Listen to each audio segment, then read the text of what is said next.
I just bought this brand new Toyota Camry. Ugh. Brother, ugh.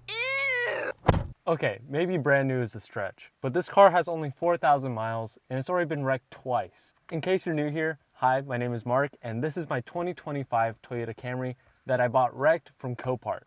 I spent quite a bit of money and maybe more than I should have, but that's too late now. We're gonna make it exactly how I want to, no matter the price. In the previous video, we covered all the major issues and we fixed those major issues, but there's still a couple little things here and there that I wanna tie up. And I'm gonna do some modifications, so hopefully it doesn't look so weird.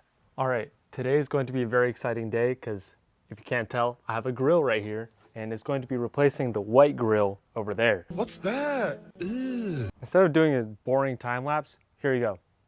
Just like that, the new grill is put in, and honestly, I'm pretty happy with how it looks. And one more thing that I want to do to make it just look that little bit better is buff it, because especially the black roof is super scratched and it just doesn't look good.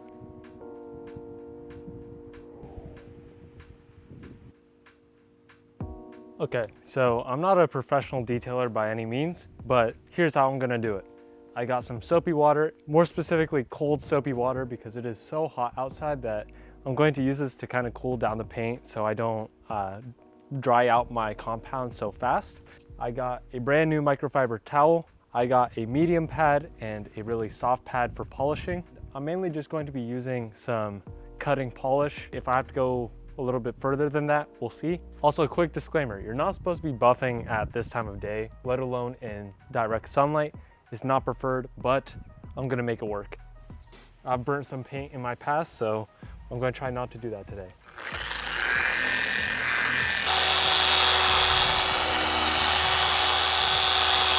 That's looking a lot better. There you go. I'm making a guess right now that this is fully gonna come out right now. Oh no. My guess was wrong. Okay, so that's the full roof fully buffed and polished, and you can see it looks like glass now. But one thing that I don't see a lot of people do for some reason is buff their glass. You might be wondering, why would you ever buff your glass? Well, there's a lot of imperfections that get stuck in your glass, and then water sticks more to your glass.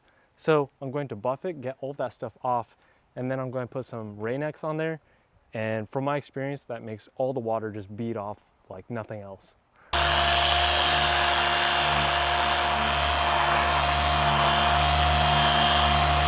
Now, this isn't sponsored at all, but Rain-X is by far the best stuff I've ever used for protecting glass. So that's what I'm going to be using today. But on a real note, Rain-X, if you want to sponsor me, let me know.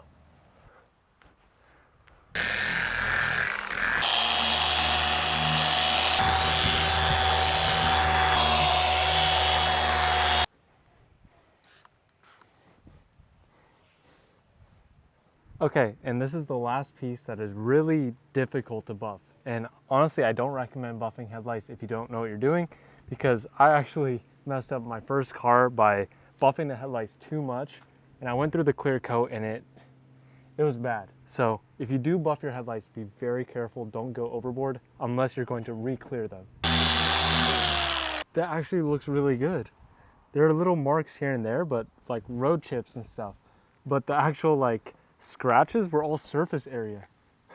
Like there's a little bit here and a little bit here, but honestly, everything else is gone. So I basically saved 1,600 bucks in like 30 seconds of buffing. All right, and that's all of the buffing done. So let me go ahead and show you the results.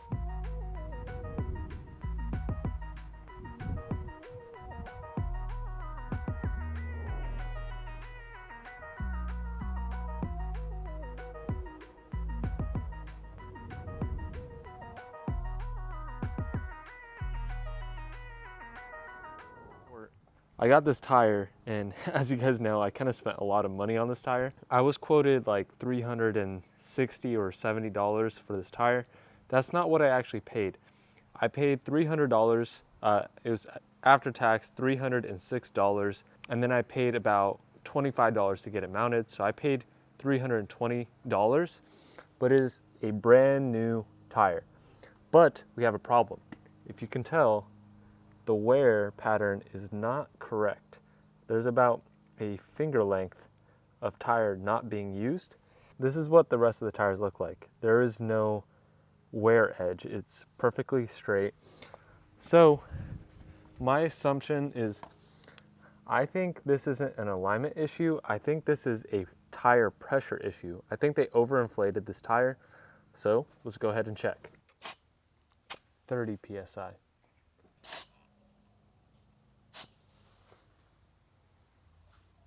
So after talking about this tire issue with my dad and also getting his feedback from him riding in the car, it kind of sounded like my alignment wasn't perfect, even though I already paid to get it aligned. So good thing I had a warranty, I got it realigned, and I went ahead and went on a test drive with my dad. Oh, you want me? Oh, well. What would you rate the ride out of 10 now? 3. I think I would rate it at about 8. I've ridden in cars like Lexuses that was a little better. So, but 0 to 10 and 8, I think it's an excellent number to give. Okay, so we officially have 12 days left until I have to drop the car off at the body shop. But before we go ahead and drop it off, there are a couple things I need to do first because I made some promises. First, we need to go ahead and put on all of the body panels, everything that's going to get painted or worked on. That only really means the lower valence because that's the only thing that isn't on right now. And the second thing that I promised is that I would take off everything unnecessary, but we'll get to that on another day. So I'm not sure if you can really see this, but this is the lower valence and where it's damaged. But here is the main issue. It is cracked. And there's also a little crack right here, if I can get a better angle. So what we're going to go ahead and do is we're going to use this soldering iron with a flathead to melt everything down. I have some zip ties for extra plastic if I need it. I have some wire cutters and some wires so that I can go ahead and reinforce the areas that need to be reinforced. I have some sandpaper if I can't melt it because of the paint. One more thing, safety first.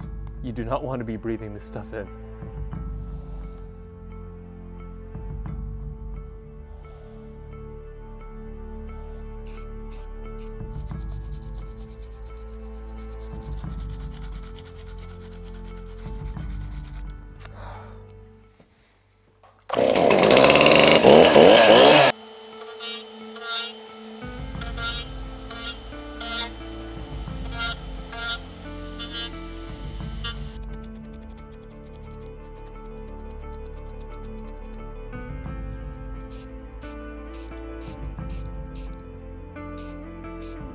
I put some epoxy, I melted some plastic, and I made it so it's more structural than before. I tried to do as best as I could, but I think we're ready to go ahead and finally throw this on.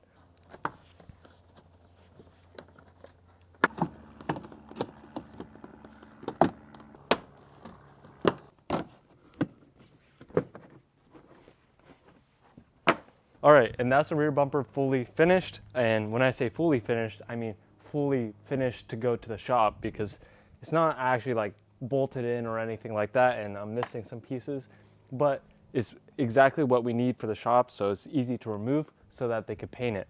That's gonna be all for this video. I know it's a bit of a shorter one, but I was really excited to get a video out for you guys because recently there's been a lot of support and encouragement, and honestly, I don't even know how to react. 2 weeks ago, I had 17 subscribers, and now currently I have over 400. And my most recent rebuild video got like 20,000 views, which is just, I can't believe it. I feel like I don't deserve it, but genuinely, thank you guys. And I actually want to ask, do you guys have any recommendations on what you want to see more? Do you want to see more short videos that come out more frequently, or do you want to see more longer videos that take a little bit longer to make?